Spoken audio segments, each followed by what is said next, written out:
Assalomu alaykum, hurmatli obunachilar. 9-yanvar kuni biza Xudo xohlasa mana metandamiz. Ko'rgan hamma mashinamiz metanda navbatda.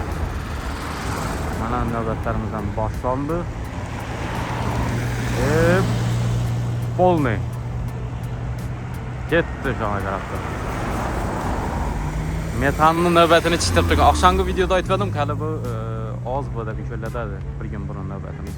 Havo qizmagancha menimcha o'chirib bo'laversa kerak.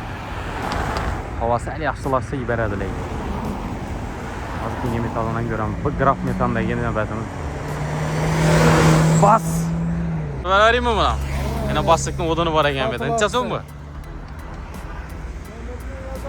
Necha so'm? 1 million 300. Qaysi 1 million 300? Kelishlarda bor. Yana bu 1 millionmi? Yana 1 million. Yana bu 1 million 300. Ne bu farkı bor? Ko'p. Ha, telefon nomeri ayting. 99 Aha. 957 Ha. 57. Voya tekshirib qo'yilgan emasmi? Taqib ko'tarilib. Sotga bosilgan. Mana basiga telefon tayyorladilar, o'zini sotaman dedi. Tamam. 5 telefon olaveradilar, bak, ko'p. Yaxshi. Ikkinchi metanimiz. Mana ke. Navbatimiz. Endi havo qizincha menimcha shunday bo'lsa yana ketgan. O'ynan chanma beradi. Hoppa. Navbatlarimiz shunday bo'ldi hozircha. Mana bu meni eldimdagi mashinalar.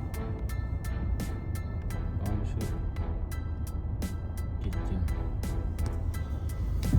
Keyingisini boramiz.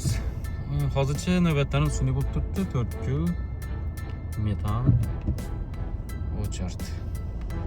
Xo'p, to'yxona yonidagi metanimiz. Hammasi o'chirib qo'yibdi. Uning shu menimcha kamroq chiqadi, lekin bu yerda kolonka ham kamda, 3 kolonka ish. 4 5 6 7 8 9 biroz bor ekan. Hamma metanimizda navbat bor.